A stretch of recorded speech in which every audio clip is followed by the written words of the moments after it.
ఐడ్రీమ్ ప్రేక్షకులకు నమస్కారం. దైవానుగ్రహం కార్యక్రమానికి స్వాగతం. ప్రెజెంట్ మనతో ఉన్నారు త్రివర్ణ గురుపీఠం హీలింగ్ కర్మ గైడింగ్ సోల్ ఆస్ట్రాలజర్ హరిత గోగినేని గారు. కర్మ సిద్ధాంతం గురించి అడిగి తెలుసుకుందాం. నమస్తే అండి. నమస్తే. ఈ మధ్య కాలంలో కర్మ సిద్ధాంతం ఎక్కువగా వింటూ ఉన్నాం. చాలా మంది కర్మ సిద్ధాంతం గురించి మాట్లాడుతూ ఉన్నారు. అండ్ మీరు కూడా చాలాసార్లు మాట్లాడారు. అసలు ఇప్పుడు ప్రెజెంట్ సిచ్యువేషన్లో కర్మ సిద్ధాంతం గురించి తెలుసుకోవాల్సిన ఆవశ్యకత ఎంతవరకు ఉందంటారు? చాలా ఉంది. ఎందుకంటే మేము బిలీవ్ చేసేది ఏంటి అంటే, మనిషి యొక్క జీవితం మొత్తం గూడా ఆ కర్మ సిస్టమ్‌లోనే రన్ అవుతా ఉంది. సో, బేస్డ్ ఆన్ పాస్ట్ కర్మనే ప్రెజెంట్ లైఫ్ ఆధారపడి ఉంది. అండ్ ఏదైతే ఇప్పుడు గ్రహాలు అవన్నీ కూడా దానికి తగ్గట్లే కూర్చొని ఒక మనిషి జీవితాన్ని ప్రభావితం చేస్తున్నాయి. కాబట్టి ఈ కర్మని ఎంత తగ్గించుకోగలము అనేది చూసుకొని, అట్‌లీస్ట్ ఫ్యూచర్ కర్మ బ్యాడ్‌గా జనరేట్ చేసుకోకుండా చూసుకొని, ఈ లైఫ్ ఎంతో కొంత బెటర్ చేసుకొని, ఓకే మనకి తెలియని లైఫ్ అయినా రేపు మళ్ళీ పుట్టి మళ్ళీ ఇదంతా అనుభవించటం ఎందుకు అనుకుంటే, అట్‌లీస్ట్ నెక్స్ట్ లైఫ్ కూడా బెటర్ చేసుకోవడానికి ఈ లైఫ్‌లో మన చేతుల్లో అవకాశం ఉంది అనమాట. సో, అందుకనే కర్మ సిద్ధాంతాన్ని కొంచెం అర్థం చేసుకొని, ప్రెజెంట్ లైఫ్‌ని మనం ఎంతో కొంత సెట్ చేసుకోవడమే కాకుండా, ఫ్యూచర్ అంటే మనకి తెలియని నెక్స్ట్ లైఫ్ కూడా బెటర్ చేసుకునేదానికి ఎక్కువ ఛాన్సెస్ ఉన్నాయి. ఓకే. చాలామంది పెద్దవాళ్ళు నా కర్మ ఇంకా నా జీవితం ఇంతే అని అంటూ ఉంటుంటారు. ఈ మధ్య కాలంలో ఎట్లాంటి ఇన్సిడెంట్స్ జరుగుతూ ఉన్నాయో చూస్తున్నారు. ముఖ్యంగా భార్యాభర్తల విషయంలో. కొంతమంది భార్యాభర్తల్లో ఒకరు మంచి వాళ్ళు కాదనుకోండి. కొంతమంది కాంప్రమైజ్ అయ్యి బతుకుతూ ఉంటారు వాళ్ళకి పిల్లలు ఉండడం వల్ల. కొంతమందేమో నా లైఫ్ నేనెందుకు కాంప్రమైజ్ అవ్వాలి అని అనుకుంటూ ఉంటారు. అంటే నా కర్మలో ఇంతే రాసిపెట్టుంది. నేను అనుభవించాలి అని అనుభవించడం బెస్టా? లేకపోతే నా జీవితం ఇంకొకరి కోసం సాక్రిఫైస్ ఎందుకు చేయాలి అనుకుని తనకు నచ్చినట్టుగా ఉండడం బెస్టా? మీరిచ్చే సజెషన్ ఏంటి? యాక్చువల్‌గా ఇక్కడ 2 థింగ్స్ ఉంటాయి ఉదయశ్రీ. ఫస్ట్ ఆఫ్ ఆల్ ఒక భార్యాభర్తల బంధం అనేది కూడా రుణానుబంధం కర్మ సిద్ధాంతం ప్రకారమే ఫామ్ అవుతుంది. సో, ఇక్కడ మంచి చెడులు అనేది ఎప్పుడూ కూడా శాశ్వతం కాదు. ఎందుకు అంటే వాళ్ళ గ్రహాల అనుగ్రహం బట్టి ఆ మనిషి అప్పుడు ఎలా ప్రవర్తించాలి అనేది ఆధారపడి ఉంటది. అది కూడా ఎదుటి వ్యక్తి గ్రహాలను బట్టి. కాబట్టి ఇదేంటంటే కొంచెం టిపికల్ సబ్జెక్టు. బట్ సింపుల్‌గా మనం మాట్లాడుకుంటే ఒక భార్యాభర్తలు అంటే ఒక అమ్మాయి, అబ్బాయి కలిసి పెళ్లి చేసుకోవటానికి కూడా ఒక రుణానుబంధం కర్మ సిద్ధాంతం అనేది ఫస్ట్ ముడిపడి ఉంటది. వాళ్ళు పెళ్లి చేసుకున్న తర్వాత వాళ్ళు సంతోషంగా ఉండాలా? లేదా? అనేది వాళ్ళ గ్రహాల స్థితిగతులను బట్టి ఉంటాయి. ఆ గ్రహాల స్థితిగతులు ఎలా వచ్చినాయి అనేది మనం మాట్లాడుకుంటానే ఉంటాం. కర్మానుసారం వాళ్ళ గ్రహాల స్థితిగతులు వస్తాయన్నమాట. కాబట్టి ఇప్పుడు ఒకరికి పెళ్ళయ్యి అమ్మాయైనా, అబ్బాయైనా సంతోషంగా లేరు అంటే 100% వాళ్ళ సెల్ఫ్ కర్మ బట్టే వాళ్ళు సంతోషంగా ఉండరు తప్ప ఎదుటి వాళ్ళని ఇందులో బ్లేమ్ చేసేదానికి చాలా తక్కువ ఆవశ్యకత ఉంటది. ఇంకొకటి ఏంటి అంటే సరే దాంట్లోంచి మనం ఎట్లా బయటికి రావాలి అనే పాయింట్ మనం మాట్లాడుకుంటే, ఒకటి ఫస్ట్ యాక్సెప్ట్ చేయాలి. వాళ్ళది ఏదైతే బ్యాడ్ వాళ్ళ లైఫ్‌లో ఏదైనా ఇబ్బందికరంగా జరుగుతున్నప్పుడు ఫస్ట్ యాక్సెప్ట్ చేయాలి. అంటే ఏదో నాకు సంబంధించిన కర్మకి సంబంధించిన ఒక బంధం వల్లనో లేదో ఏదైనా అకౌంట్ వల్లనో మనకి ఇట్లా అవుతుంది కాబట్టి ఫస్ట్ యాక్సెప్ట్ చేసి బాధపడతాం మానేయాలి. ఈ బాధ అనేది మనసుకి శరీరానికి సంబంధించింది తప్ప సోల్కి సంబంధించింది కాదు. సో ఫస్ట్ మనం అది అర్థం చేసుకోవాలి. ఎప్పుడైతే ఓకే ఒక భర్త భార్యని బాధ పెట్టినా, ఒక భార్య భర్తని బాధ పెట్టినా, ఓకే నేను ఇంతకు ముందు ఇలాంటిది ఏదో చేస్తుంటాను కాబట్టి ఇది నాకు తిరిగి వస్తుంది అని ఫస్ట్ అర్థం చేసుకొని దాన్ని మైండ్కి తీసుకోకూడదు. ఎప్పుడు బాధ అనిపిస్తుంది మనకి? మైండ్కి తీసుకుంటే బాధ అనిపిస్తుంది. అప్పుడు సైకలాజికల్గా డిస్టర్బ్ అవుతాం, డిప్రెషన్కి వెళ్తాము, థింక్ ఎక్కువ చేస్తాము, స్ట్రెస్ ఎక్కువ అవుతుంది, దానివల్ల లేనిపోయిన రోగాలు వస్తాయి. సో ఇదంతా ఒక సైకిల్ అనమాట.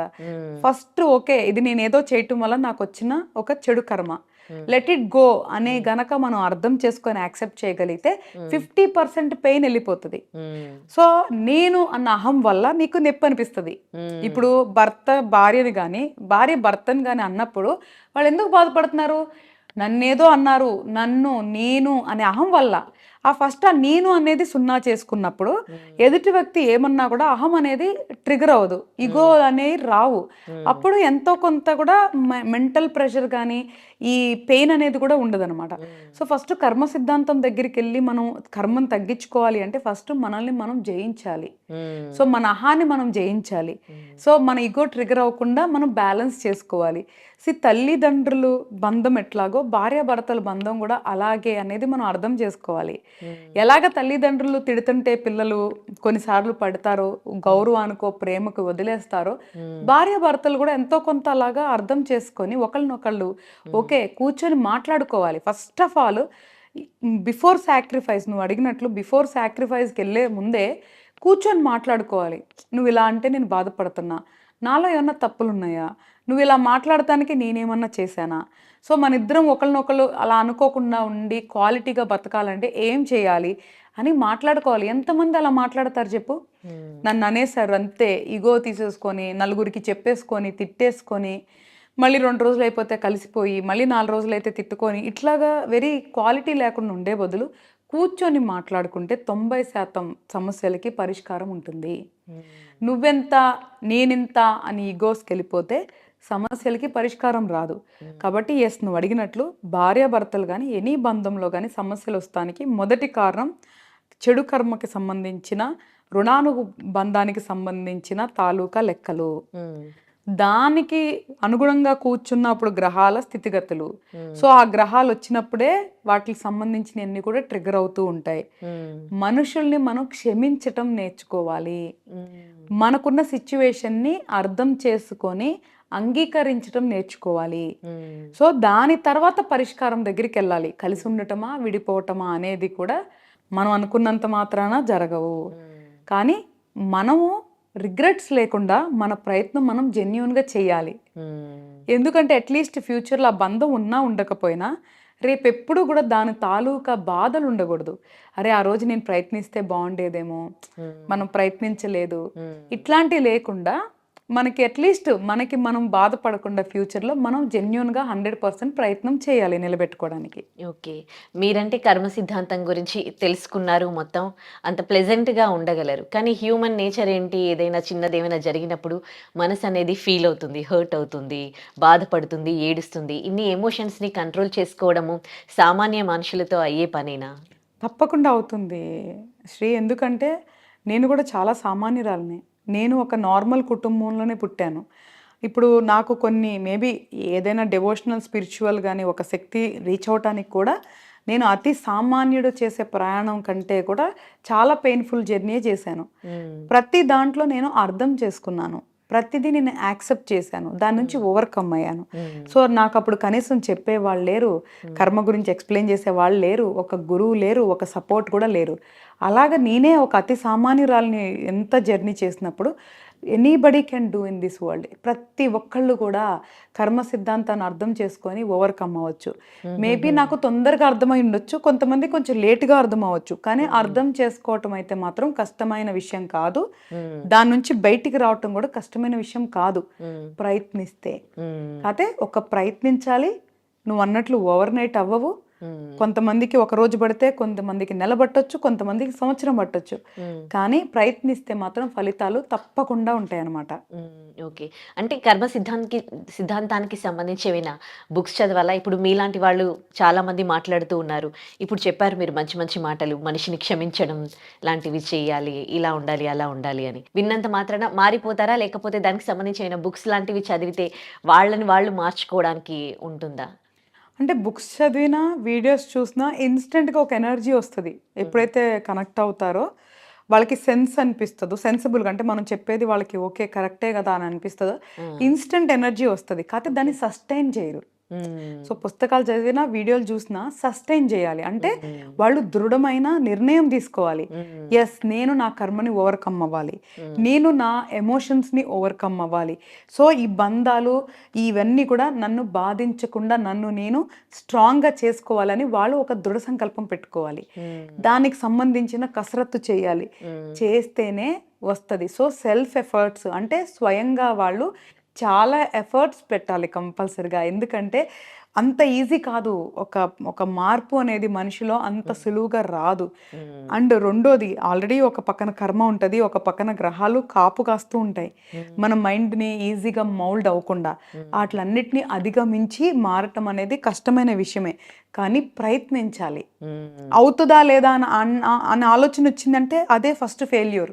ఓకే. యెస్, నేను మారాలి అనుకుంటాం, ఒక అడుగు వేయటం. హ్మ్. అప్పుడు ఒక్కొక్క అడుగు మనం ఫోర్స్‌ఫుల్‌గా వేసుకుంటూ వెళ్తే తప్పకుండా నేచర్ మనకి హెల్ప్ చేస్తది. ఈ ప్రకృతి మనకి సహాయం చేస్తది. హ్మ్. మనం ఏదైతే నేను మారాలి, నేను మారాలి, ఈ కర్మని నేను జయించాలి, ఈ బంధాలు, ఈ బాధలలోంచి నేను బయటకు రావాలి అనుకొని వాళ్ళు మేనిఫెస్ట్ ఏదైతే చేస్తారో, ఏదైతే మనం చెప్తున్నామో యూనివర్స్‌కి, అక్కడ ప్రకృతి గనక స్పందిస్తే ఔట్ ఆఫ్ కర్మ ఈ గ్రహాలని అతీతంగా మనకి ప్రకృతి సహాయం చేయగలదు. సో మన సంకల్పం ఎప్పుడు కూడా చెప్తారు, if there is a will there is a way అని. ఎప్పుడైతే మనకు ఒక దృఢ సంకల్పం ఉంటుందో, ఇర్రెస్పెక్టివ్ ఆఫ్ ఆస్ట్రాలజీ, గ్రహాలు, కర్మ సిద్ధాంతాలు కూడా పక్కన పెడితే, ఎప్పుడైతే దృఢ సంకల్పం ఉంటుందో అది కూడా మనకి అవుట్ ఆఫ్ నోవేర్ హెల్ప్ చేస్తుంది అనమాట. ఓకే. ఇప్పుడు కొంతమంది నేను కొంతమందిని అబ్జర్వ్ చేశాను. చాలా మందికి ఫుడ్ పెడతారు. కానీ ఇంకొకరి ఒక అన్నం ముద్ద గూడా వాళ్ళు తినరు. ఎవరి దగ్గర డబ్బులు తీసుకోరు. వేరే వాళ్ళకి ఇస్తూ ఉంటారు. అంటే ఒక రుణపడిపోతాము అన్న ఉద్దేశ్యంతో వీళ్ళలా చేస్తారా? నేను చాలా అబ్జర్వ్ చేశాననమాట. అంటే ఒకరి డబ్బు తినడం గానీ, ఒకరి తిండి తినడం గానీ చేస్తే మనం రుణపడిపోతామా? యాక్చువల్‌గా ఇది నాకు గూడా సంబంధించిన ప్రశ్న నువ్వేసింది. నేను తొందరగా ఎక్కడ ఏం తీసుకోను, ఎవరి దగ్గర ఏం తీసుకోను నేను గూడా. It depends on personality. But 2 కారణాలుండొచ్చు. హ్మ్. నా కారణమైతే అది రుణపడిపోయేదైతే వాస్తవమే. హ్మ్. ఒకవేళ ఆళ్ళు రుణం తీర్చుకుంటా ఉండొచ్చు, లేదా మనం కొత్త రుణం క్రియేట్ చేస్తూ ఉండొచ్చు. హ్మ్. మనకు ఆ పాస్ట్ ఓకే. మెమోరీస్ మనకు తెలియవు గాబట్టి, ఆ రిపాజిటరీలో ఏముందో ఒరిజినల్‌గా మనకు తెలీదు కాబట్టి, ఇక్కడ 2 ఉండే. హ్మ్. ఎయిదర్ మనం వాళ్ళ దగ్గర తీసుకుంటే వాళ్ళ రుణం తీరొచ్చు మనకి పెట్టిందనుకో, హ్మ్. లేదా మనం కొత్త రుణాన్ని క్రియేట్ చేస్తున్నా ఉండొచ్చు. జడ్జ్ చేయటం చాలా కష్టం అనమాట.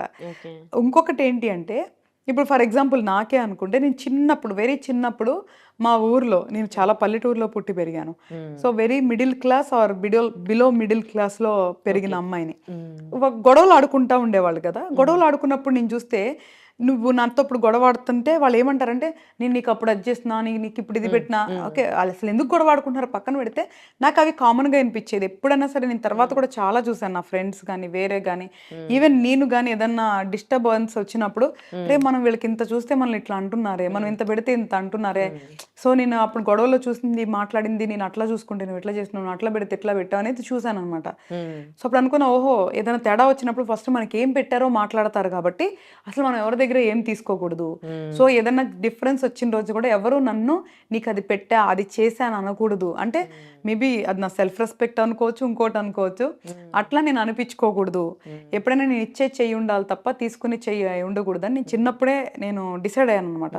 సో, అలాగా ఇలా 2 రకాలుంటాయి. ఒకటి సెల్ఫ్ రెస్పెక్ట్, ఎందుకు మళ్ళీ తీసుకొని అనిపించుకోవటం అనేది అయ్యుండొచ్చు. లేదా మేబీ వాళ్ళకి నిజంగా సబ్జెక్ట్ తెలిసి ఈ రుణానుబంధాలు ఎందుకని కూడా అనిపించొచ్చు. లేదా కొంతమందికి ఓసీడీ ఉంటది. సపోజ్‌గా ఎవరేం పెట్టినా తినే నేచర్ ఉండకపోవచ్చు. సో, ఇట్లా మల్టిపుల్ రీజన్స్ ఉండొచ్చు. బట్ కానీ ఫుడ్ అనేది పక్కన పెడితే మాత్రం మనీ రిలేటెడ్ మాత్రం కంపల్సరీగా రుణానుబంధం అనేది ఉంటది. హ్మ్. సో, దానివల్ల తీసుకోవటం వల్ల మంచి కంటే కూడా చెడే ఎక్కువొస్తది. సో, హ్మ్. కాబట్టి నేనెప్పుడు బిలీవ్ ఏం చేస్తానంటే, రిలేషన్స్‌లో మాక్సిమం మనీ, ఫినాన్షియల్ రాకుండా ఉంటే బెటరే ఉంటది అనేది నేను నేను నేను పర్సనల్‌గా బిలీవ్ చేస్తా అనమాట. ఓకే. కొంతమంది ఇట్లా అన్‌అఫిషియల్‌గా మీన్స్ ఆహ్, ఆహ్, ఇచ్చుకుంటూ ఉంటారు. ఫినాన్స్ పెట్టేసి డబ్బులిచ్చుకుంటూ ఉంటారు రుణం. తర్వాత డబ్బులకి వాళ్ళని తిడతా ఉంటారు. అంటే ఇది కూడా కర్మ ఫలితమేనా వాళ్ళను తిట్టడం? లేకపోతే సరే వాడు నాకు ఏ జన్మలో బాకీ ఉన్నాడని వదిలేయడం బెస్టా? హుహు.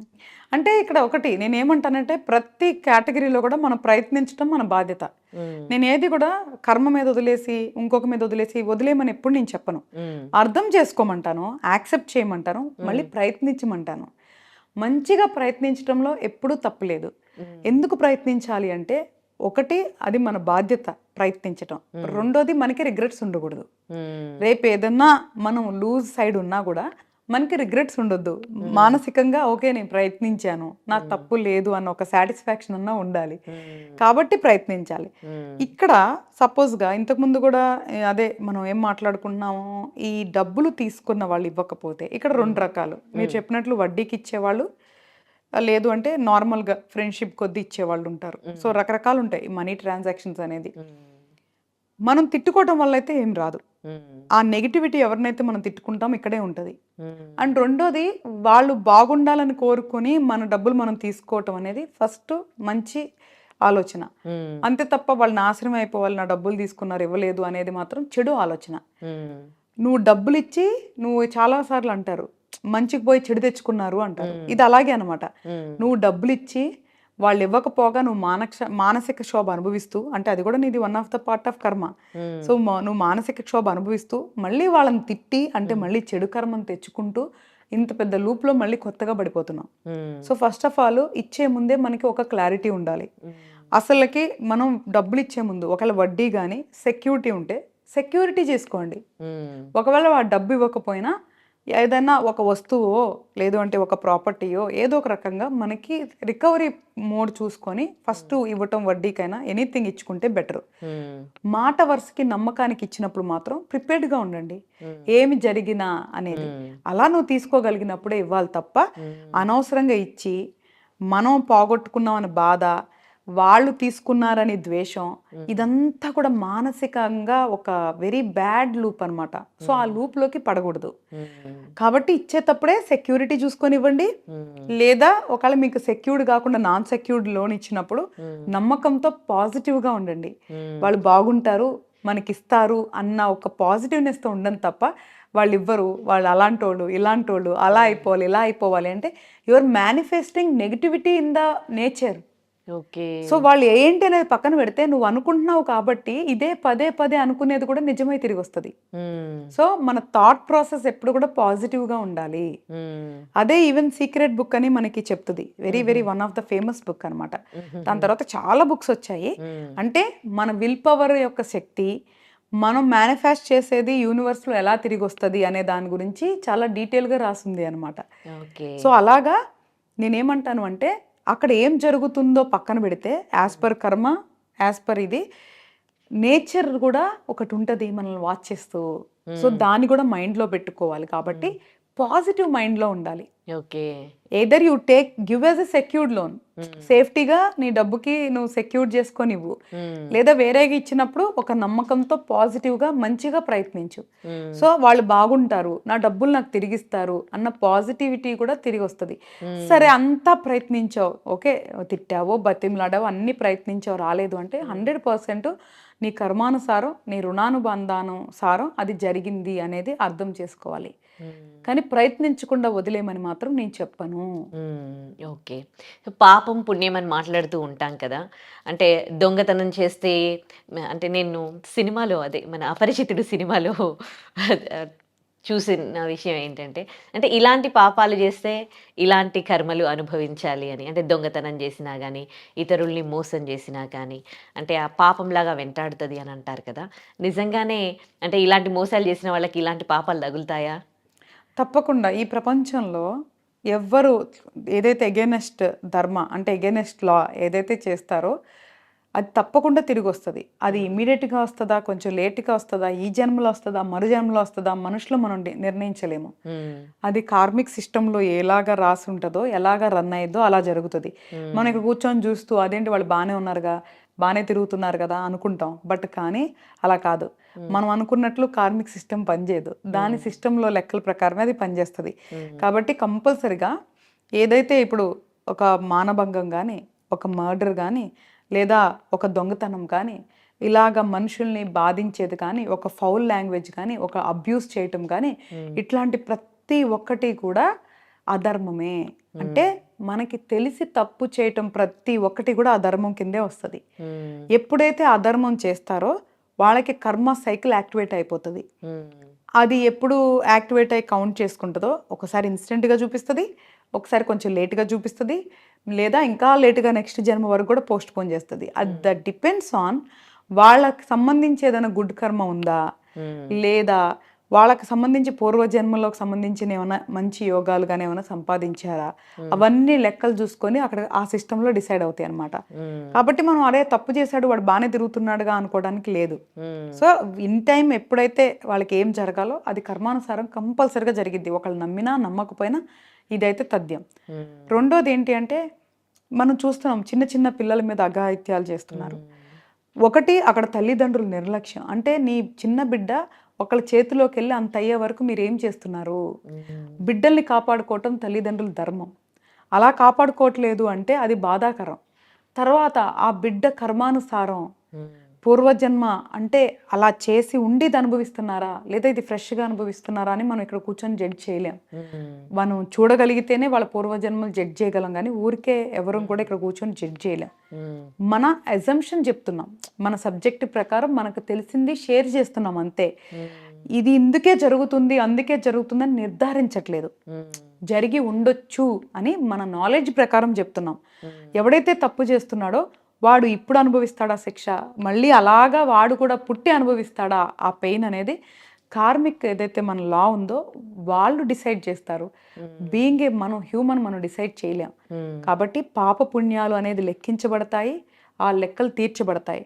అందుకే నేనేమంటున్నాను, పెద్ద సబ్జెక్ట్ వద్దు మనకి, మనకి తెలిసి తప్పు చేయొద్దు, మనల్ని మనమే కంట్రోల్ చేసుకోగలం, మనల్ని మనమే మార్చుకోగలం. చెడు ఆలోచనలు అందరికీ వస్తాయి, కానీ వాటిని ఓవర్కమ్ అవ్వాలి. దానికి ఆల్టర్నేట్ చూసుకోవాలి తప్ప ఒకళ్ళని మనం శారీరకంగా మానసికంగా బాధించకూడదు. ఓకే. సో మీరు చెడు ఆలోచనల గురించి మాట్లాడుతున్నారు కాబట్టి, ఇప్పుడు భార్యాభర్తల్లో చాలామంది ఇప్పుడు ఇల్లీగల్ అఫైర్స్ పెట్టుకుంటూ ఉన్నారు. అంటే వాళ్ళు ఏం కోల్పోతున్నారు వాళ్ళ పార్ట్నర్ దగ్గర వాళ్ళకి మాత్రమే తెలుసు. కొంతమందేమో కొంచెం ఇంకా హైఫై లైఫ్ స్టైల్‌కి అలవాటు పడి కూడా తప్పు చేసేవాళ్ళు కూడా ఉన్నారు.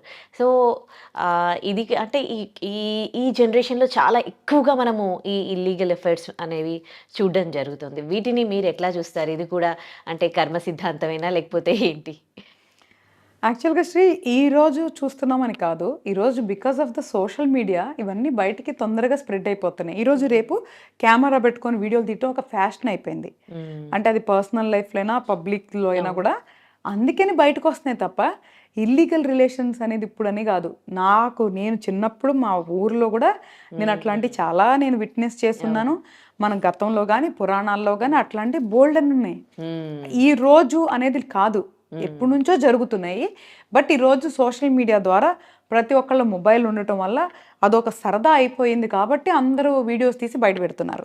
ఇప్పుడు నువ్వు చెప్పినట్లు ఏదైనా ఇల్లీగల్ రిలేషన్ ఉన్నప్పుడు పోలీసులను తీసుకొని వెళ్ళటమో లేదా వాళ్ళు వెళ్ళి కొట్టేయటమో, ఎంత అంటే మనిషి ఎలా తయారైపోతున్నాను చూడు. వాళ్ళు కొట్టుకునేటప్పుడు వీడియోలు తీయటం పోస్ట్ చేయటం ఏంటిదంతా?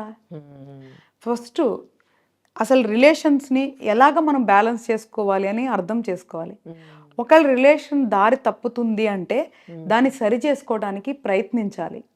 ప్రయత్నించినా కూడా అది సరవలేదంటే ఎయిదర్ అడ్జస్ట్ అవ్వాలి లేదా విడిపోవాలి. ఇంతకు మించి ఏమైనా ఆప్షన్స్ ఉన్నాయా?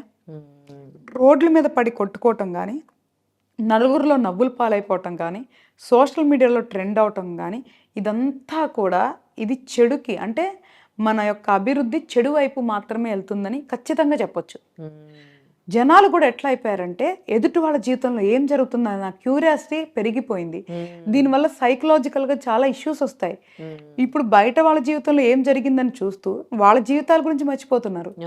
నువ్వు చూస్తే లేచిన దగ్గర నుంచి పడుకునే వరకు ఈ సోషల్ మీడియాలు ఆ వీడియోలు ఈ వీడియోలు చూస్తూ అసలు వాళ్ళు ఏం చేస్తున్నారు?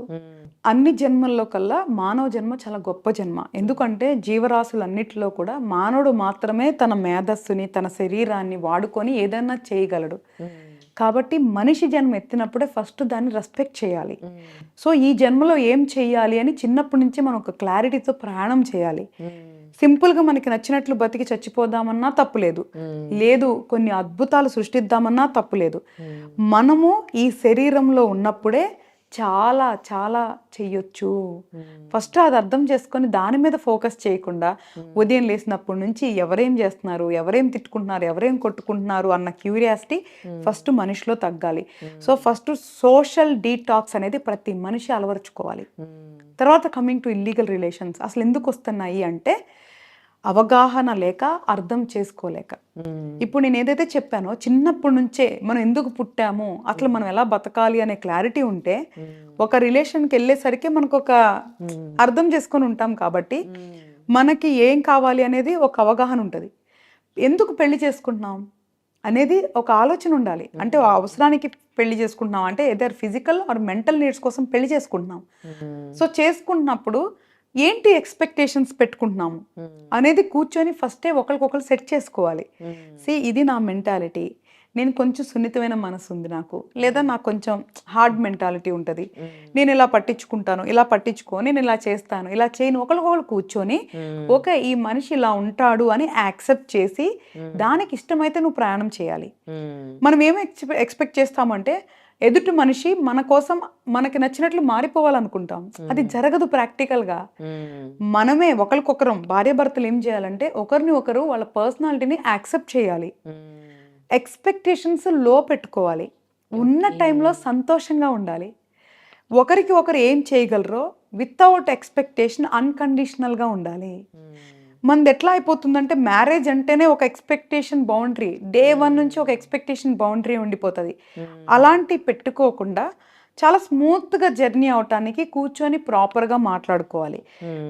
ఒకసారి ఎక్కడన్నా ఈగో ట్రిగర్ అయినప్పుడు ఎదుటి మనిషి అర్థం చేసుకొని కూర్చొని అర్థమయ్యేలాగా చెప్పాలి. ఒకళ్ళ కోపంలో మాట తూలినా తర్వాత మళ్ళీ కూర్చోబెట్టి ఏదో ఎమోషనల్ అలా అనేసాను, నా ఇంటెన్షన్ అది కాదు అని చెప్పుకోవాలి. ఈ మాట్లాడుకోకపోవటం అంటే కమ్యూనికేషన్ గ్యాప్స్ వల్లే ప్రతి రిలేషన్లో ప్రాబ్లమ్స్ వస్తున్నాయి.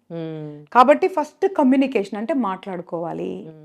తర్వాత 2 మనం రిలేషన్లో ఏం ఎక్స్పెక్ట్ చేస్తున్నాం ముందే ఒకరికొకరు అది అర్థం చేసుకొని ఆ రిలేషన్లోకి ఎంటర్ అవ్వాలి. ఒకవేళ తర్వాత సంతోషంగా లేము ఏదో ఒక రీజన్తో, అది మెంటల్ ఆర్ ఫిజికల్ రీజన్తో మనం సంతోషంగా లేము అనుకున్నప్పుడు ఏం చేయాలి అంటే అది కూడా కూర్చొని ఎక్స్ప్లెయిన్ చేయాలి. సో ఎప్పుడన్నా వాళ్ళ అన్సాటిస్ఫాక్షన్ ఉంటే అంటే మానసికంగా కానీ శారీరకంగా కానీ కూర్చొని మాట్లాడుకోవాలి. Majority of wife and husbands physical రిలేషన్స్లో ఉన్న ప్రాబ్లమ్స్ గురించి మాట్లాడుకోరు. వాళ్ళ మధ్య ఉన్న ఏదైతే రొమాంటిక్ రిలేషన్ ఉంటుంది కదా, ఒకవేళ అన్సాటిస్ఫాక్షన్ ఉన్నా లేదా వాళ్ళు ఏదైనా కోరుకున్నా ఎప్పుడు ఓపెన్ అప్ అయి మాట్లాడుకోరు. దానివల్ల ప్రాబ్లం వస్తుంది. వాళ్ళు ఏం చేస్తారు తెలుసా, ఇక్కడ భార్య భర్త నుంచి కానీ భర్త భార్య నుంచి కానీ ఏదన్నా పొందలేనిది ఉంటే ఇక్కడ ఓపెన్ అప్ అవ్వకుండా ఈ ఏదో మొక్కమాటం సిగ్గుతో ఇక్కడ మాట్లాడకుండా అవి బయట సీక్ చేస్తారు. ఇది ఫస్ట్ ప్రాబ్లం అనమాట, మేజర్గా ఫిజికల్ రిలేటెడ్గా. రెండోది ఏంటి అంటే మానసికంగా, అంటే భార్య భర్తతో కానీ భర్త భార్యతో కానీ మాట్లాడుకునే సమయం కేటాయించినప్పుడు వాళ్ళు లోన్లీగా ఫీల్ అయ్యి అదే టైంలో ఖాళీగా ఉండే వాళ్ళతో మాట్లాడి అన్నెసరీగా ఇక్కడ నుంచి వేరే చోటకి డైవర్ట్ అయ్యేది ఎమోషన్కి చాలా ఛాన్స్ ఉంటుంది. కాబట్టి రిలేషన్లో ఉన్నప్పుడు ఫస్ట్ గ్రాంటెడ్గా తీసుకోవద్దు. భార్య భర్తలు ఇద్దరికీ కూడా వర్తిస్తుంది, ఆడమగ ఇద్దరికీ వర్తిస్తుంది. వాళ్ళు గ్రాంటెడ్గా తీసేసుకుంటారు. గ్రాంటెడ్గా తీసుకోవద్దు. మనిషి ఆలోచనలు మారుతూ ఉంటాయి, అవసరాలు మారుతూ ఉంటాయి, వయసు బట్టి లేదు అంటే హార్మోనల్ చేంజెస్ అవుతూ ఉంటాయి. కాబట్టి కూర్చొని ఎప్పటికప్పుడు ఎవాల్యూషన్ చేసుకోవాలి, అనలైజ్ చేసుకోవాలి. ఆ సిగ్గు బిడియాల్లోంచి బయటకు వచ్చి భార్య భర్తలు ఓపెన్గా మాట్లాడుకోవాలి. అక్కడప్పుడు ఎవరిదైతే ఫాల్ట్ ఉంటుందో దాన్ని కరెక్ట్ చేసుకోవాలి. నేనేమంటానంటే వీళ్ళిద్దరూ వర్కౌట్ చేయకుండా థర్డ్ ఆప్షన్ చూసుకోవటం అనేది చెడు కర్మ. అది ఎటువంటి రిజల్ట్స్ ఇవ్వదు. దానివల్ల ఒక్క నిమిషం మనం ఆలోచించండి, భార్యకు తెలియకుండా భర్త ఫోన్లు మాట్లాడాలన్నా, భర్త తెలియకుండా భార్య ఫోన్లు మాట్లాడాలన్నా దాంకొని మాట్లాడాలి, హైడ్ చేయాలి, డిలీట్లు చేయాలి, తెలియకుండా కలవాలి. ఎక్కడ ప్లెజర్ ఉంది నాకు అర్థం కావట్లేదు. సైకలాజికల్ ఇష్యూస్ ఇవన్నీ. అంటే అలా చేసి కూడా ఇంకా ప్లెజర్ పొందాలనుకుంటున్నారంటే they have some psychological issues అంటున్నా. So wake up. సో మైండ్ని ప్రాపర్గా ట్యూన్ చేసుకోవాలి. సో ఏం చేస్తున్నాం, మనం ఏం ఆలోచిస్తున్నాం, కంట్రోల్లో ఉండాలి. ఫస్ట్ ఉన్న మనిషితో మనం సంతోషంగా ఉండగలమా లేదా అనేది ప్రయత్నించండి. ఆ మనిషిని మార్చుకోవడానికి ప్రయత్నించండి.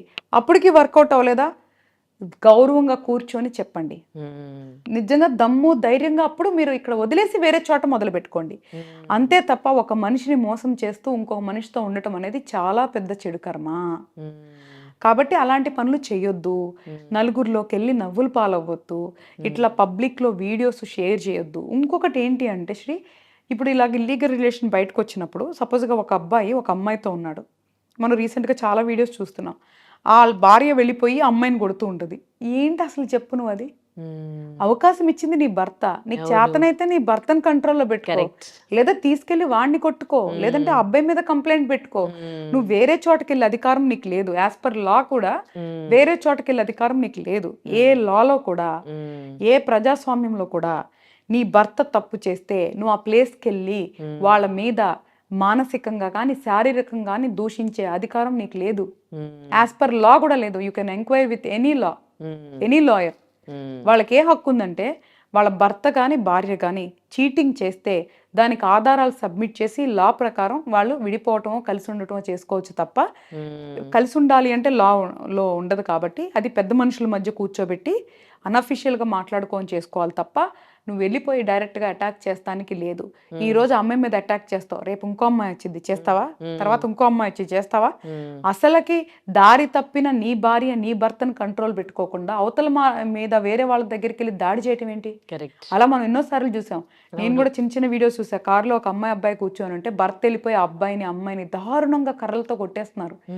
అలా చేసే అధికారం ఎవరికీ లేదు. తప్పు చేసే అధికారం వాళ్ళకి ఎట్లా లేదో వాళ్ళని శిక్షించే అధికారం కూడా లేదు. నువ్వు ఏం చేస్తే వాళ్ళు అక్కడికి వెళ్ళారు అనేది చూడు. ఒకవేళ నిజంగా నువ్వు నిజాయితీగా ఉన్నావా, అయినా వాళ్ళు తప్పు చేశారా, కూర్చోబెట్టి మార్చుకోవడానికి ప్రయత్నించు, లేదా వదిలే. అంతే తప్ప ఒక మనిషి నువ్వు ఇలాగే బతుకు, ఇలాగే ఉండు అనే అధికారం ఈ ప్రపంచంలో ఎవ్వరికీ లేదు. ప్రతి సోల్ ఈజ్ ఇండిపెండెంట్. ప్రతి ఆత్మ ఈ భూమి మీదకి సింగిల్గా వచ్చింది, సింగిల్గా వెళ్ళిపోతుంది. సో దానికి ఎక్కడా కూడా ఎవ్వరు కూడా రిస్ట్రిక్ట్ చేసి బంధించి బాధించే అధికారం ఎవరికీ లేదు. వాళ్ళ కర్మానుసారం ఏమనుభవిస్తున్నారు అనేది ఎవరికి నన్ ఆఫ్ దేర్ బిజినెస్. కానీ ఒక మనిషి వెళ్ళిపోయి వాళ్ళని ఏ విధంగా అయినా సరే, అది లైంగికంగా అయినా మానసికంగా అయినా శారీరకంగా అయినా దాడి చేసే హక్కు ఒక మనిషికి ఇంకొక మనిషి మీద లేదు. అది ధర్మం ప్రకారం లేదు, న్యాయబద్ధంగా మనం మనుషులు రాసుకున్న చట్ట ప్రకారం కూడా లేదు. నిజంగా ఈ కర్మ సిద్ధాంతం గురించి ప్రతి ఒక్కరూ తెలుసుకుంటే ఇన్ని క్రైమ్స్, ఇన్ని నేరాలు ఘోరాలు కావేమో అనిపిస్తోంది. ఒక మనిషి మనిషిలాగా బతుకుతారేమో అనిపిస్తోంది. అవును. అయితే ఇంకొక ప్రశ్న, కొంతమందికి పిల్లలు సరిగ్గా పుట్టరు. అంటే physically challenging people, abnormal kids పుడుతూ ఉంటారు కదా. వాళ్ళకి ప్రెగ్నెన్సీలో కొంతమందికి తెలిసి కంటారు, కొంతమందికి తెలియక పిల్లలు పుట్టినాక ఇట్లా జరుగుతుంది. ఇదంతా కూడా అంటే వాళ్ళకి ఇంకా జీవితాంతం వాళ్ళు చేసి పెట్టాల్సిందే. అలాంటి వాళ్ళని చూసినప్పుడు అనిపిస్తుంది, ఏంటి ఇదంతా కూడా వాళ్ళ కర్మనా, ఇదంతా అనుభవించేది అని. నిజంగా ఇది పిల్లలు సరిగా పుట్టకపోవడం, కళ్ళ ముందే పిల్లలకి ఏమన్నా అవ్వడము, ఇంకా అంతకు మించిన శిక్ష ఏమైనా ఉండదేమో తల్లులకి అనిపిస్తుంది. ఇది కూడా కర్మ సిద్ధాంతమేనా? 100% శ్రీ. ఇందులో అసలు సెకండ్ థాట్ కూడా లేదు. సో ఒకటి, తల్లిదండ్రులు అనేవాళ్ళు కూడా సేమ్ సబ్జెక్ట్ అనమాట. వాళ్ళు పిల్లల్ని కనగానే గ్రాంటెడ్గా తీసేసుకుంటారు. వాళ్ళని ఏదో ఒక ఆస్తిలాగా, వాళ్ళ సొంతంలాగా తీసేసుకుంటారు. ఫస్ట్ ఆఫ్ ఆల్ మనం అర్థం చేసుకోవాల్సింది ఏంటంటే, ఇప్పుడు ఈ జన్మలో ఇప్పుడు ఎవరైతే పేరెంట్స్ పిల్లల్ని కంటున్నారో అది వాళ్ళ ఇష్టంతోనో, వాళ్ళ ప్రేమకు చిహ్నంగానో, లేదా వాళ్ళ వంశాన్ని ఉద్ధరిస్తానుకో కంటున్నారు. అసలు ఆ సబ్జెక్ట్ అసలు డిఫరెంట్ సబ్జెక్ట్ మళ్ళీ. సరే, ఎవరైతే వాళ్ళ ఇష్టంతో పిల్లల్ని కంటున్నారు కదా, ఆ పిల్లలు వాళ్ళకి అంటే ఆ పిల్లలే ఎందుకు పుడతారు అనేది మాత్రం 100% రుణానుబంధం, కర్మ సిద్ధాంతం ఈ రెండింటికి సంబంధించిన సబ్జెక్టు. బేసికల్గా వాళ్ళకి మనం రుణం తీర్చుకోవడానికి, వాళ్ళకి సేవ చేయడానికి మనం పిల్లల్ని కంటున్నాం. కానీ వాళ్ళు ఏదో మన ఆస్తిలాగా, రేపే వాళ్ళు మన ఫ్యూచర్ లాగా, ఈరోజు మన జీవితాన్ని అన్నిటినీ చంపేసుకొని వాళ్ళని పెంచి పోషించడానికి, వాళ్ళకి అన్ని వసతులు ఇవ్వటానికి చాలా త్యాగాలు చేసేసుకొని చాలా సంతోషం చంపేసుకొని చేస్తాం. ఆ కాన్సెప్ట్ ఈజ్ రాంగ్. పిల్లలు అనేది బాధ్యత. ఆ బంధం ఎందుకు వచ్చిందంటే, ఏదో జన్మలో వాళ్ళకి రుణపడి ఉన్నాం, ఈ జన్మలో తీర్చుకోవాలి కాబట్టి అది ఒక రుణానుబంధంగా వచ్చింది. వాళ్ళు మీ ఆస్తి కాదు, అంతస్తు కాదు. వాళ్ళు పెరిగి పెద్ద అయ్యే లోపల వాళ్ళతో జీవితాంతం మనం ఉండం కదా. మనం ముందే ఈ శరీరాన్ని వదిలిపెట్టి వెళ్ళిపోతాము. మళ్ళీ ఎక్కడో పుట్టి ఎక్కడో జన్మలో మనం ఏదో పని చేసుకుంటాము. అసలు వాళ్ళకి మనకి సంబంధంలా చివరికి మన బొమ్మలు ఫోటోల్లో మిగులుతాయి. ఏంటి అసలుకి ఇది నాది అనేది ఏది అని అడుగుతున్నా. ఫస్ట్ అర్థం చేసుకోవాల్సింది ఏంటంటే, నాది అని ఏది లేని ప్రపంచంలో మనం ఏం చేస్తున్నాము అనేది ఫస్ట్ అర్థం చేసుకోవాలి. తర్వాత ఈ బంధాలు బాధల గురించి మాట్లాడాలి. అసలు ఫస్ట్ మనిషి జన్మ ఏంటి, మనం ఎందుకు వచ్చాం, ఏం చేస్తున్నాము అనేది అర్థం చేసుకోవాలి. ఎవరికి వాళ్ళు వాళ్ళని జయించాలి. అంటే ఇప్పుడు నాకు ఒక ఆలోచన వస్తే అది నేను కంట్రోల్ చేసుకునే శక్తి నా దగ్గర ఉండాలి. అంటే నా పంచేంద్రియాలు నా ఆధీనంలో ఉండాలి. మెయిన్ సెకండ్ చేయాల్సిన పని అది. థర్డ్, ఈ బంధాలని అర్థం చేసుకోవాలి. ఈచ్ బంధంలో మనం ఎంతవరకు కాంట్రిబ్యూట్ చేయాలో అంతే కాంట్రిబ్యూట్ చేయాలి. అంతకు మించి దానికోసం వెంపర్లాడిపోయి బాధపడిపోయి అలాంటివన్నీ చేయకూడదు. అదంతా కర్మ, చెడు కర్మ. దానివల్ల సైకలాజికల్ ఇష్యూస్, డిప్రెషన్స్ తప్ప ఏమీ లేదు. దయచేసి నేను ప్రతి ఒక్క తల్లిదండ్రులు కానీ, భార్య భర్తల రోల్స్లో ఉన్నవాళ్ళు కానీ, పిల్లల రోల్స్లో ఉన్నవాళ్ళు కానీ, ప్రతి ఒక్క రోల్లో ఉన్న ఒక మనిషికి నేను చెప్పేది ఏంటంటే, మనిషి జాతి అనే అర్థం ఏంటో తెలుసుకోండి. ఒక మనిషి శరీరంలో ఏమేం చేయగలడో తెలుసుకోండి. ఏం చేయాలనుకుంటున్నారో దాన్ని నిర్ణయించుకోండి. ఈ బంధాలలో పడి మన జీవితాన్ని నాశనం చేసుకోవద్దు. ఈ మనిషి జన్మని వృధా చేసుకోవద్దు. ఏదైతే ఉందో అది కర్మను యాక్సెప్ట్ చేస్తారో లేదా మెచ్యూర్డ్గా దాన్ని ఇగ్నోర్ చేస్తారో, ఈ క్షణాన్ని మనం చంపుకొని బతకొద్దు. రేపటి గురించి ఈ క్షణాన్ని చంపుకోవద్దు. గ్యారంటీ లేని రేపు కోసం ఈ రోజు ఎందుకు మనకి ఎంత తాపత్రయం, ఎంత బాధ? ఈ రోజు బతకండి, ఈ రోజు జీవించండి. దాని తర్వాత రేపు వచ్చినప్పుడు మళ్ళీ ఆ రోజు బతకండి, ఆ రోజు జీవించండి. అంతే తప్ప రేపటి గురించి, వచ్చే నెల గురించి, వచ్చే సంవత్సరం గురించి అసలు ఇవన్నీ వద్దు. నేనేమంటున్నాను అంటే, పిల్లలు ఎవరికి ఎందుకు పుట్టాలి అనేది ఆ రుణానుబంధం కర్మ సిద్ధాంతానుసారం పుడతారు. ఒకవేళ మంచి పిల్లలు పుట్టారా సంతోషపడండి. ఏదన్నా శారీరకంగా మానసికంగా లోపమున్న పిల్లలు పుట్టారా యాక్సెప్ట్ చేయండి, అంగీకరించండి. వాళ్ళకి సేవ చేయటమే మీ కర్మ రిలేటెడ్ అంటే తప్పదు, చెయ్యాలి. కానీ అది బాధగా చేయకండి, సంతోషంగా చేయండి. అప్పుడు మనము మన జీవితాన్ని అనుభవించవచ్చు. ఆ పాజిటివ్ ఎనర్జీ వాళ్ళకెళ్ళి కూడా వాళ్ళు తొందరగా క్యూర్ అవ్వచ్చు, వాళ్ళ లైఫ్ బెటర్గా అవ్వచ్చు. అబ్బా నా కర్మ నేను ఇలా చేస్తున్నాను అనుకొని నువ్వు బాధపడుతూ చేస్తే దాని నుంచి మంచి ఫలితాలు రావు. కాబట్టి మనం చేసేది సంతోషంగా చేయాలి. ప్రతి పని కూడా, ప్రతి బంధంలో కూడా ప్రతిదీ సంతోషంగా చేయండి. అప్పుడు రిజల్ట్స్ కూడా అలాగే ఉంటాయి. లేదా అట్లీస్ట్ మనం బాధపడం కదా. ఈరోజు మొగుడు ఎట్లున్నాడు, పిల్లలు ఎట్లున్నారు, పక్కింటోళ్ళు ఇట్లా ఉన్నారని అంటున్నారంటే ఎక్కడున్నావు నువ్వెక్కడా? ఫస్ట్ నిన్ను నువ్వు ప్రేమించుకో. నీ జీవితాన్ని, నీ శరీరాన్ని, నీ మైండ్ని ఫస్ట్ ట్యూన్ చేసుకో. అప్పుడు ఈ బంధాలు నిన్నేమి చేయలేవు. కర్మ కూడా మనల్ని బాధించలేదు. నేనేం చెప్తానంటే, కర్మ కూడా మనల్ని బాధించలేదు. ఆ స్థాయికి మనిషి వెళ్ళగలడు, అంతకు మించి వెళ్ళగలడు. సో నీలో ఉన్న బలం తెలుసుకో. నీ బలహీనత నుంచి నువ్వు బయటికి రా. సో అప్పుడే మనం ఈ శరీరంలో కొన్ని అద్భుతాలు సృష్టించవచ్చు. ఓకే. ఇంకొక ప్రశ్న, మీరు అన్నారు కదా, కొంతమందికి ఏమో చాలా కష్టపడితే, ఎంతో కష్టపడితే ఏదైనా సాధించాలి అంటే చాలా ఎక్కువ కష్టపడాల్సి వస్తుంది. కొంతమందికి ఏమో చాలా ఈజీగా వాళ్ళు అనుకున్నది సాధిస్తూ ఉంటారు. అప్పుడు అనిపిస్తుంది, ఏంటి నాకు ఎప్పుడు ఇవే కష్టాలు, ఎందుకు నేను ఇంత కష్టపడాలి ఏదైనా కావాలంటే. వాళ్ళకంత ఈజీగా దొరుకుతుంది కదా, నాకేం తక్కువ వాళ్ళకేం ఎక్కువ అని. సో ఆ ఫీల్ ఉన్నప్పుడు ఏం చేయాలి? ఫస్ట్ ఆఫ్ ఆల్ ఆ కంపారిజన్ ఉండకూడదు. మన జీవితం అనేది ఒకరితో కంపేర్ చేసుకోకూడదు. కంపేర్ చేసుకున్నాం అంటే మనల్ని మనం తగ్గించుకున్నట్లు. ఫస్ట్ ఒకళ్ళతో మనం ఏదైతే ఆ హెచ్చు తగ్గులు అనేది అసలు మన మైండ్లో ఉండకూడదు. ఇప్పుడు జనరల్గా అన్నిటికీ అహం ఉంటుంది కదా. ఫస్ట్ ఆ విషయంలో పెట్టుకోండి, ఎవరికి వాళ్ళే గొప్ప. సో మనకి మనమే గొప్ప, మనం ఎందుకు కంపేర్ చేసుకోవాలి? కొన్ని తొందరగా నేర్చుకొని మనం ఏం సాధించాలి, లేట్గా నేర్చుకొని ఏం కోల్పోతున్నాం? మన మేధస్సు అనేది మన గ్రహాల స్థితిగతులు బట్టి వస్తుంది. ఆ గ్రహాల స్థితిగతులు అనేది మన కర్మానుసారం వస్తుంది. కాబట్టి మనకి ఎలా ఉంది మన మేధస్సు శక్తి, దాని తగ్గట్టు మనల్ని మనం మౌల్డ్ చేసుకోవాలి. తొందరగా నేర్చుకునే శక్తి మనకు ఉంది అంటే దాని తగ్గట్టు ఏం నేర్చుకోవాలి, ఏం చేయాలి అని ప్రణాళిక ఉండాలి. ఒకవేళ స్లోగా నేర్చుకునే శక్తి ఉన్నప్పుడు దాని తగ్గట్టు ఎలా వెళ్ళాలో చూసుకోవాలి. అంతే తప్ప అసలు ఒకరితో పోల్చుకోవటం అనేది వెరీ వెరీ ఫూలిష్నెస్. నేనేమంటున్నాను, అహాన్ని జయించమంటున్నా, కానీ నిన్ను నువ్వు తక్కువ చేసుకోమని చెప్పట్లేదు. ఆత్మగౌరవం చాలా ముఖ్యం. ఆత్మగౌరవం ఉన్నోళ్ళు ఎప్పుడు ఒకరితో ఎప్పుడు కంపేర్ చేసుకోరు. ఎప్పుడు ఒకళ్ళని పై స్థాయిలో చూడరు, ఒకళ్ళని కింద స్థాయిలో కూడా చూడరు శ్రీ. మళ్ళీ రెండు చూడరు. నిజంగా ఎవరికైతే ఆత్మగౌరవం గురించి కరెక్ట్గా తెలుసో వేరే మనుషుల్ని పై స్థాయిలో చూడరు, కింద స్థాయిలో చూడరు, సమానంగానే కనిపిస్తారు ప్రతి ఒక్కళ్ళు కూడా. కాబట్టి ఒకళ్ళతో కంపారిజన్ చేసుకోవద్దు. మన జీవితం, ప్రతి ఒక్కళ్ళ జీవితం డిఫరెంట్గా ఉంటుంది. ఇన్ని కోట్ల మంది జీవితం కదా. అందరిది ఒకేలాగుండదు. కాబట్టి మనం ఏం చేయాలనుకున్నాం దానికి ఒక ప్రణాళిక వేసుకొని ఎవ్వరి గురించి పట్టించుకోకుండా మన ప్రణాళిక ప్రకారం మనం వెళ్ళిపోతూ మనం ఎలా ఉన్నాం ఎలా తిన్నాం అనేది మనది మాత్రమే మనం మైండ్లో పెట్టుకొని తెలిసి ఎవరికి ఇబ్బంది పెట్టకుండా తెలిసి తప్పు చేయకుండా గనక జీవిస్తే మనం సంతోషంగా ఉంటాము. ఎప్పుడు పక్కింటి వాళ్ళకి అది ఉంది మనకి ఇది లేదు అని మొదలైందా ఈ క్షణాన్ని మళ్ళీ నువ్వు కోల్పోతున్నావు. నేను అదే చెప్తుంది, ఒకళ్ళతో కంపేర్ చేసుకొని ప్రజెంట్ ఉన్న క్షణాన్ని కోల్పోవద్దు. ఒకవేళ మనకి ఏమైనా కావాలా ఎలా సాధించుకోవాలో మార్గాలు ఎంచుకుందాం. మా గురువు కానీ ఎంతోమంది గురువులు కొన్ని మార్గాలు వాళ్ళు ఎన్నో సంవత్సరాల సాధనతో కొన్ని మార్గాలు సృష్టించారు. అది డెవోషనల్ అనుకో, స్పిరిచువల్ అనుకో, లేదా సైకలాజికల్గా సబ్జెక్ట్ ప్రకారం సైన్స్ ప్రకారం కూడా ఉన్నాయి. ఆ మార్గాల్లో వెళ్ళి నీకు కావాల్సింది సాధించుకో.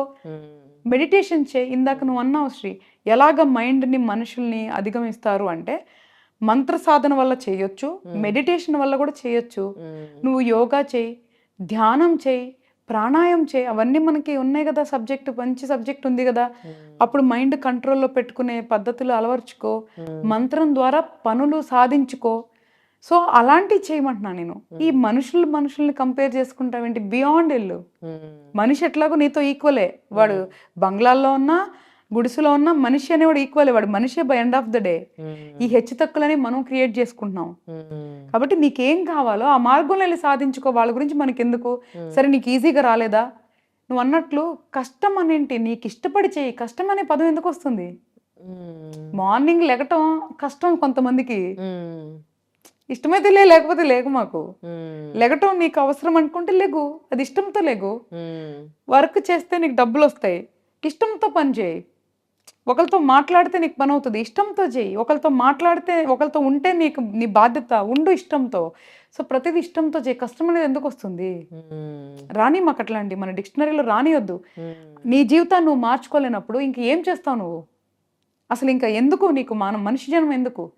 సో ఫస్ట్ మనల్ని మనం మార్చుకోవాలి, మనల్ని మనం జయించాలి. అప్పుడు ప్రపంచంలో మిగతా వాటి గురించి ఆలోచించవచ్చు. ఓకే. ఇప్పుడు చాలామంది ఆధ్యాత్మికంగా వెళ్తూ ఉన్నారు, పూజలు చేస్తూ ఉంటారు, గుళ్ళకి వెళ్తూ ఉంటారు, అవి దర్శనాలు చేసుకుంటూ ఉంటారు. కానీ దీన్ని ఆధ్యాత్మికం అంటారా? ఆ భగవంతుడు ఏం చెప్పాడు? కొంచెం ఇతరుల్ని మోసం చేయొద్దు, 10 మందికి మంచి పుణ్యం పనులు చేయాలి అని. ఇవి చేసేది తక్కువ, విగ్రహాల ఆరాధన ఎక్కువ. సో ఇలాంటి వాళ్ళని చూసినప్పుడు అనిపిస్తుంది, మళ్ళీ వాళ్ళకి మంచి కూడా జరగడం చూస్తూ ఉంటాము. దేవుడు ఇలాంటి వాళ్ళకి అన్నీ ఇస్తారా అన్నట్టుగా. అంటే అట్లా ఏం లేదు శ్రీ. మనం జనరల్గా ప్రపంచం ఎప్పుడు కూడా సక్సెస్ అయిన వాళ్ళ గురించి మాట్లాడుతుంది, సక్సెస్ అయిన వాళ్ళు చేస్తుంది. ఫెయిల్యూర్ అయిన వాళ్ళు 100 మందిలో 90 మంది కూడా దేవుడి పూజలు చేసి ఉండొచ్చు, కానీ వాళ్ళు సక్సెస్ అవ్వలేదు కాబట్టి నువ్వు చూడలేకపోతున్నావు. సో ఎవరైతే విజయవంతంగా ఉన్నారో వాళ్ళని చూసి దేవుడు వాళ్ళని కరుణించారని అపోహపడుతున్నాం. ఫెయిల్ అయిన వాళ్ళని నువ్వు అడుగు, ఎంతమంది దేవుడిని పూజించుండ్రు? డెఫినెట్గా పూజించే ఉంటారు కదా. సో అసలు దేవుడికి కానీ మన సక్సెస్ ఫెయిల్యూర్స్ కానీ నువ్వు అన్న ఆధ్యాత్మికత కానీ కర్మకు కానీ అసలు సంబంధం లేదు. ప్రతి ఒక్కటి డిఫరెంట్ సబ్జెక్ట్. దైవ భావం అనేది మనసుకు సంబంధించింది, మెటీరియల్స్కి సంబంధించింది కాదు, శరీరానికి సంబంధించింది కాదు. కాబట్టి దైవాన్ని పూజిస్తే నీకు ఇది వస్తుంది అనేది గ్యారంటీ కాదు. మనసుకి ఒక మంచి తృప్తిని వస్తుంది, ఒక ధైర్యం వస్తుంది, దానివల్ల నీకు పని చేయడానికి ఒక ఉత్సాహం వస్తుంది. దానికి దైవాన్ని సపోర్ట్గా తీసుకో. కానీ చెయ్యాల్సింది నువ్వే, నడవాల్సింది నువ్వే, సక్సెస్ అవ్వాల్సింది కూడా నువ్వే. దానికి కావాల్సిన టూల్ని మనం నేచర్ నుంచి తీసుకుంటున్నాం. అది దేవుడనో, పూజనో, లేదు అంటే నీలో ఉన్న ఒక మేధస్సనో, దీనికి రకరకాలుగా పేర్లు పెట్టుకుంటున్నాం. ఒక్కటే నేను చెప్తాను, నేను నేర్చుకున్న దాని నుంచి, నేను చూసిన దాని నుంచి, మా గురువులు చెప్పిన దాని గురించి, దైవభక్తి ఎంత ఉన్నా ధర్మం లేనంత వరకు అది ఉపయోగం లేనిదే. నువ్వు ఎన్ని పూజలు చేసినా నువ్వు ధర్మం పాటించినంత వరకు అది సున్నా. దైవం ఎప్పుడూ కూడా అధర్మాన్ని ప్రోత్సహించరు, దైవం ఎప్పుడు కూడా అధర్మాన్ని సపోర్ట్ చేయరు. కాబట్టి మనము వేరే వాళ్ళు పూజలు చేస్తున్నారా, వాళ్ళకి బెనిఫిట్ ఉందా అనే సబ్జెక్టు మనం పక్కన పెట్టేయాలి. నేను చెప్తున్నాక అసలు వేరే వాళ్ళని చూసే సబ్జెక్టు మనం పక్కన పెట్టేసేయాలి. మనం ఏం చేయాలి? దైవారాధన చేద్దామా, మంత్ర సాధన చేద్దామా, లేదా మెడిటేషన్ చేసి మెంటల్గా మనము స్ట్రాంగ్ అవుదామా అనేది మనం నిర్ణయించుకొని ఆ మార్గంలో నమ్మకంతో దృఢ సంకల్పంతో ప్రయాణం చేయాలి. అందరికీ ఓవర్ నైట్ పని అయిపోవాలి, ఓపికలు ఉండవు. అబ్బా నేను మొదలు పెట్టేసా, మెడిటేషన్ చేసేస్తున్నా, 10 రోజులు అయిపోయింది ఏం రాలేదబ్బా, నెల అయిపోయింది ఏం రాలేదు, సంవత్సరం అయిపోయింది ఏం రాలా, మంత్రం చేసేస్తున్నానే, ఏది వాళ్ళు చేసే 11:108కి మంత్రం చేసేస్తున్నానే ఏం అవ్వట్లేదే. అది కాదు, ఒక సిస్టమ్ ఉంటుంది. ఇప్పుడు ఎలాగ ప్రకృతి సంవత్సరంలో నువ్వు ప్రకృతిని చూడు, దానికంటే ఒక సిస్టమ్ ఉందిగా. ఒక సీజన్లో వర్షాలు పడతాయి, ఒక సీజన్లో మంచు కురుస్తుంది, ఒక సీజన్లో ఎండ వేస్తుంది. సృష్టికి ఎలాగా ఒక సిస్టమ్ ఉందో ప్రతి దానికి కూడా ఒక సిస్టమ్ ఉంటుంది. అది మనం అర్థం చేసుకోవాలి. మనం చేసే సాధన నమ్మకంతో చాలా చాలా పాజిటివ్ ఎనర్జీతో చేసినప్పుడు ఫలితాలు తొందరగా ఉంటాయి. అసలు నువ్వు మొదలు పెడతావే అనుమానంతో మొదలు పెడుతున్నావే, ఇంకా ఫలితాలు ఎక్కడి నుంచి వస్తాయి? ఎప్పుడైతే నువ్వు నమ్మావో అనుమానం అనేది ఎప్పటికీ రాదు. సో నిరుత్సాహత ఎప్పటికీ రాదు. కాబట్టి మనం చేసే ప్రయత్నంలో లోపం ఉన్నట్లు అది సరి చేసుకోండి. దైవాన్ని ఎలా పూజించాలో నేర్చుకోండి, దైవాన్ని ఎలా సాధించుకోవాలో నేర్చుకోండి, అనుకున్నవి ఎట్లాగా మనం పొందాలి అంటే ఏం చేయాలో తెలుసుకోండి.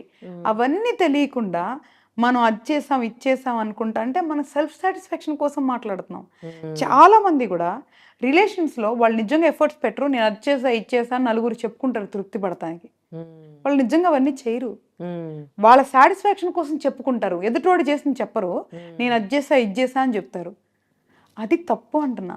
ఎదుటి వాళ్ళు ఎప్పుడు మేజర్గా మనిషిలో ప్రాబ్లం ఏంటి తెలుసునా, వాళ్ళల్లో ఉన్న లోపాలని యాక్సెప్ట్ చేయటం, వాళ్ళ తప్పుల గురించి మాట్లాడలేకపోవటం, ఎదుటి వాళ్ళని దూషించటం, పక్క వాళ్ళతో పోల్చుకోవటం, ఇవన్నీ వద్దు. మనం ఒక్కళ్ళమే పుట్టాం, ఒక్కళ్ళమే పోతాం. ఈ మధ్యలో జరిగే ఈ మాయలో ఈ బంధాల్లో పడకుండా ఎలా మనం సంతోషంగా, అంటే మనం అనుకునే సంతోషం, ఎందుకంటే అది కూడా ఒక్కొక్కరికి ఒక్కొక్కలాంటిగా ఉంటుంది. సంతోషానికి కూడా ఒక డెఫినేషన్ లేదు. అది ప్రతి జీవితంలో మారుతూ ఉంటుంది సంతోషం. నీకు అన్నం తింటే సంతోషం అయితే ఇంకొకరికి చపాతీ తింటాం సంతోషం అయితే నాకు ఇడ్లీ తింటాం సంతోషమే ఉండొచ్చు. కాబట్టి ఎవరికి సంబంధించిన సంతోషాన్ని వాళ్ళు పొందటానికి ఎవరిని బాధించకుండా వాళ్ళ జీవితాన్ని నడుపుకోవాలి. ఇక్కడ ఒకరిని బాధించే హక్కు ఎవరికి లేదు. కాబట్టి ఒకళ్ళు అట్లాగా అనేది పక్కన పెట్టేసి ఫస్ట్ అసలు దైవాన్ని ఎట్లా ఆరాధించాలి, మనం ఎలాగ మనం అనుకుని సాధించాలి అని కరెక్ట్ మార్గంలోకి వెళ్ళమని చెప్తున్నా. ఓకే. నేను చాలా మందిని చూశాను కర్మ సిద్ధాంతాన్ని నమ్మే వాళ్ళని. కొంచెం ఒక 10-20 ఇయర్స్ బ్యాక్ వెళ్తే వాళ్ళు బాగా ఎక్కువగా నమ్మేవాళ్ళు ఉన్నారు ఈ కర్మ సిద్ధాంతాన్ని, ఇది చేస్తే ఇలా జరుగుతుందని. నాకు తెలిసిన ఒకరు వాళ్ళ హస్బెండ్ ఇల్లీగల్ అఫైర్ పెట్టుకొని ఇంకొకరిని ఇంట్లోకి తీసుకొస్తే తను ప్రెగ్నెంట్ కాబట్టి ఆ లేడీ ఏం చేసింది, అప్పటికే ఆ లేడీకి 4 పిల్లలు ఉన్నారు, ఆడపిల్లలు. అంటే నా భర్త ఇంకొకరిని మోసం చేశాడు, ఇప్పుడు ఆ పాపం నా పిల్లలకి తగులుతుందని తను ఇంట్లోకి తీసుకొచ్చి పెట్టుకున్నారనమాట. ఆ తర్వాత మొత్తం ఏమైందంటే ఇంకా మొత్తం తను ప్రాపర్టీ అంతా ఆక్యుపై చేసి ఫస్ట్ వైఫ్ని బయటికి వెళ్ళగొట్టడం జరిగింది. ఇక్కడ ఆమె చేసింది కరెక్టేనా? అంటే నా కర్మ, నా పిల్లలకి ఇక్కడ కర్మ తగులుతుందో, నా భర్త పాపం చేస్తే ఇప్పుడు ఆవిడ ప్రెగ్నెంట్, ఆవిడ మోసం చేస్తే ఆ పాపం నా పిల్లలకు తగులుతుందని ఈమె కర్మ సిద్ధాంతం నమ్మి ఈవిడ యాక్సెప్ట్ చేసి ఆ తర్వాత ఇప్పుడు ఈవిడ బ్రతుకు ఇలా చేసుకుంది. ఈ ఇన్సిడెంట్ని మీరు ఎట్లా చూస్తారు? బేసికల్గా ఆవిడకి కర్మ సిద్ధాంతం తెలీదు అని చెప్తాను నేను.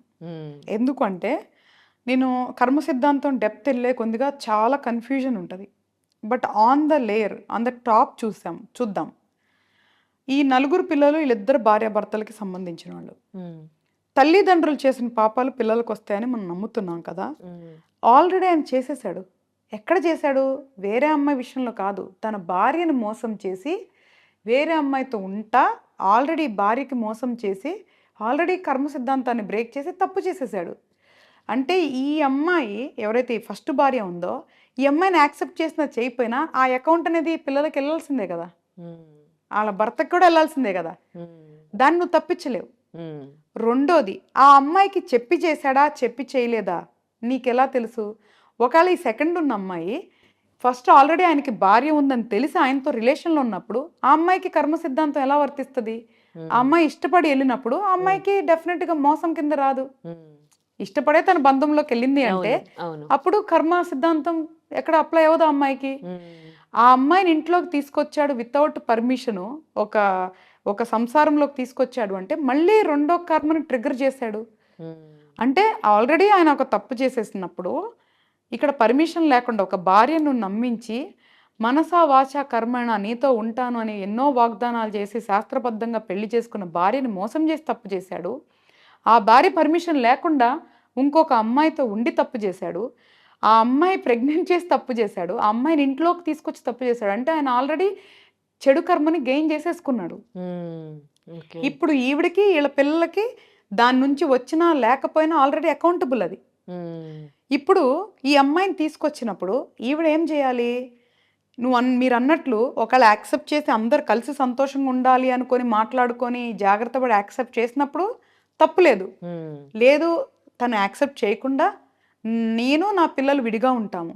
హ్మ్. నీకు మాకేదైనా సపోర్ట్ చేయాలనుకుంటే చెయ్యి. హ్మ్. లేదా మీరు సెపరేట్‌గా ఉండండి అని చెప్పి ఒక పెద్ద మనుషుల్ని కూర్చోబెట్టి దాన్ని ప్రాపర్‌గా చేసుకోకుండా ఆ కర్మ అనుకోని అసలు ఫస్ట్ ఆఫ్ ఆల్ ఆవిడ తప్పు చేసింది. హ్మ్. ఆవిడ కర్మ సిద్ధాంతం తెలియక తప్పు చేసిందంటున్నా. తెలుసుకున్నోళ్ళైతే అలా చేయరు.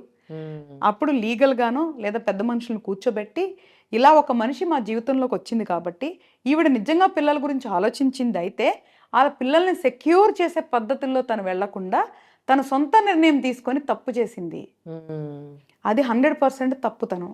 హ్మ్. ఆ ఫస్ట్ వైఫ్ ఎవరైతే తను తప్పు చేసింది కాబట్టే, ఆవిడకి ఆ రిజల్ట్స్ గూడా ఇన్‌స్టంట్‌గానే వచ్చేసాయి. హ్మ్. కానీ దానివల్ల బలైంది పిల్లలు. హ్మ్. ఇందుకే నేను చెప్తుంది. మనకన్నీ తెలుసు అన్న అపోహలో చాలా తప్పులు చేస్తూ ఉంటారు. హ్మ్. కర్మ సిద్ధాంతాన్ని అర్థం చేసుకోవడానికి ఫస్ట్ ప్రయత్నించండి. హ్మ్. అది చాలా పెద్ద సబ్జెక్ట్. హ్మ్. చాలా కన్‌ఫ్యూజన్‌గా ఉంటాయి. ఎందుకంటే దానికి చాలా లూప్స్ అండ్ సైకిల్స్ ఉంటాయి. కాబట్టి టూ మచ్‌గా మనకు వెళ్ళకపోయినా బేసిక్ అర్థం చేసుకోవడానికి ప్రయత్నించి దానికి తగ్గట్టుగా డెసిషన్స్ తీసుకోవాలి అంటున్నా. సో, ఇందాక మాటల్లో మీరంటున్నారు, తల్లిదండ్రులు చేసిన పాపపుణ్యాలు పిల్లలకు తగులుతాయని. అందులో ఒకరు మంచోళ్ళుండొచ్చు, ఒకరు చెడ్డోళ్ళుండొచ్చు. మరి ఇప్పుడు ఆ పిల్లలు ఏం తప్పు చేసినట్టు అంటే ఏం తగులుతది పిల్లలకి? అది కూడా విధి రాత కదా శ్రీ. ఇప్పుడు హ్మ్. వాళ్ళిద్దరి తల్లిదండ్రులకి ఈళ్ళు పుట్టాలి అనేది కర్మ. హ్మ్. వాళ్ళు చేసిన పాపంలో పాలు పంచుకోవాలనుకునేది కర్మ. హ్మ్. సో, విధి రాత అది. హ్మ్. కాబట్టి ఇలాంటి తల్లిదండ్రులకి పుట్టాలి అనేది, అనుభవించాలి అనేది ఆల్రెడీ డిసైడ్ చేసే వచ్చారు. హ్మ్. అంటే వాళ్ళు అది చెల్లించుకుంటున్నారు. సో, నువ్వు వద్దు అన్నా కూడా అది ఆగదు ఆ సైకిల్. హ్మ్. తల్లిదండ్రులు ఇద్దరిలో నువ్వన్నట్లు ఒకళ్ళు తప్పు చేస్తారు. ఒకళ్ళు తప్పు చేయకుండా ఉండొచ్చు. హ్మ్. బట్ కానీ ఇద్దరికీ కూడా దాంట్లో భాగం ఉంటది. హ్మ్. తల్లిదండ్రులు ఎవరు తప్పు చేసినా పిల్లలకి ఎంతో కొంత పాస్ అయ్యేది అనేది మాత్రం వాస్తవమే. హ్మ్.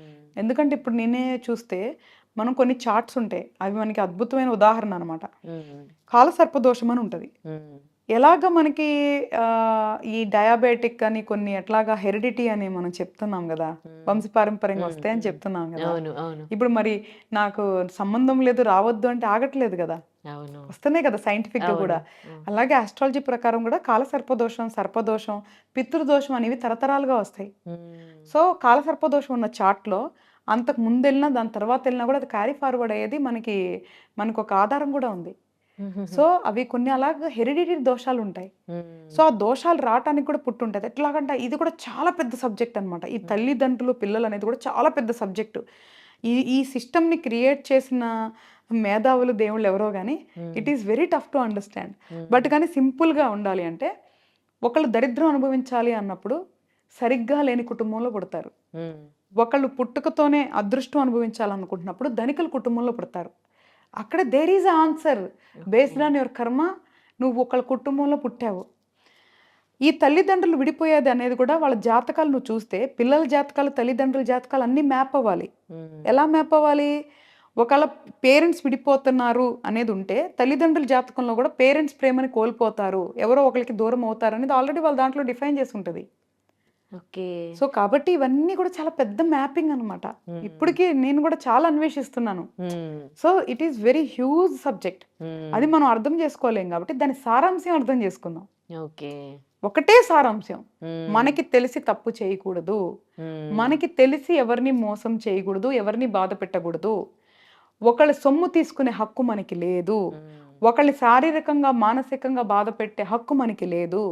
మనల్ని మనం మాత్రమే జయించగలం. ఒకరితో కంపేర్ చేసుకోకుండా ఏది ఒకరితో లేకుండా నీకు నచ్చింది ధర్మానుసారం ఏమనిపిస్తే అది చెయ్యి. మానవ జన్మ గొప్ప జన్మ. దాంట్లో నువ్వేం సాధించాలనుకుంటున్నావు ఒక క్లారిటీతో ప్రయాణం చెయ్యి. కర్మని జయించాలంటే ఫస్ట్ నిన్ను నువ్వు జయించుకోవాలి. నీ అహాన్ని నువ్వు జయించుకోవాలి. ఈ బంధలు, భావాలు, బాధలు అర్థం చేసుకోవాలి. వాటిలన్నిటి నుంచి ఓవర్కమ్ అయితేనే మనం కర్మని జయించగలము. దానికి కావాల్సిన ప్రణాళికను రూపొందించుకో, ప్రయత్నించు. ఎప్పుడు కూడా ప్రణాళిక మొదలు పెట్టగానే ప్రయాణం సాగదు. అది కూడా మళ్ళీ మన కర్మానుసారం, మన యోగానుసారం అది దానికి అడ్డంకులు వస్తాయి. కానీ ప్రయత్నించు. చిన్నప్పుడు పుట్టినప్పుడే మనం పాకలేదు. ఫస్ట్ బోర్లా పడ్డాం, పాకాం, దాని తర్వాత తప్పటడుగులేసాం, దాని తర్వాత నడిచాం, దాని తర్వాత పరిగెత్తాం. ఇంత ప్రాసెస్ మన కళ్ళ ముందు ఉంది కదా, ప్రతి ఒక్క దాంట్లో మనం అదే అప్లై చేయాలి. ఓవర్ నైట్లో ధనికులు అవ్వాలి అని చెప్పి ఇప్పుడు ఏదైతే సైబర్ క్రైమ్లో పడుతున్నారో అది మనిషి బలహీనత. సో ఆ బలహీనత, అత్యాస, ఇట్లాంటి ఆటల అసూయ లాంటి చెడు భావాల నుంచి బయటికి రండి. ఓవర్ నైట్లో ఏమీ అవ్వవు. కాబట్టి నిదానంగా ప్రయాణం చేయండి. ఓవర్ నైట్లో సక్సెస్ అయిన వాళ్ళ స్టోరీస్ తీసుకోవద్దు. సంవత్సరాల తరబడి కష్టపడే వాళ్ళ స్టోరీలు ఇన్స్పిరేషన్గా తీసుకోండి. అట్లీస్ట్ ఒక మోటివేషన్ ఉంటుంది. ఓవర్ నైట్లో వాడు అట్లా అయిపోయాడే, నేను అవ్వలేదనే బాధపడే కంటే అరే అక్కడ ఎన్నో సంవత్సరాలు కష్టపడితే సక్సెస్ అయిన వాళ్ళ స్టోరీస్ తీసుకోండి. సో నేను చెప్పేది ఏంటి అంటే మనిషి జన్మని అర్థం చేసుకోండి, కర్మ సిద్ధాంతాన్ని అర్థం చేసుకోండి, ఆ తర్వాత ఒక ప్రణాళికను ఏర్పరచుకొని ఆ మార్గంలో నడవండి. కంపల్సరిగా మనం జయించగలం. వీటిలన్నిటినీ జయించగలం. అసలు వండర్ఫుల్. ఏమైనా చెప్పారు కర్మ సిద్ధాంతం గురించి, ఒక మనిషి ఎలా బ్రతకాలి అనే దాని గురించి. చాలా చాలా ధన్యవాదాలమ్మా. Thanks. And for more videos, Please subscribe to iDream. Please subscribe to iDream. Please subscribe iDream. And please subscribe to iDream. For more videos, subscribe to iDream. please like, share and subscribe to the channel. Congratulations, iDream. Subscribe to iDream. Subscribe to iDream. So subscribe to iDream Media. iDream ki iDream team అందరికి huge congratulations. Please subscribe iDream Media. Please subscribe to iDream. Subscribe iDream. Please subscribe to iDream. iDream అంటే నా కళల channel subscribe చేసుకున్న నోరు తిరుగుతలేదు. మీరైతే గంట గుర్తు కొట్టండి. For more such videos, please subscribe to iDream. Subscribe to iDream. Please subscribe to iDream. Please subscribe iDream Media. Please do subscribe to iDream. Please subscribe to iDream Media. For best entertainment and information, please subscribe iDream. And don't forget to subscribe to iDream.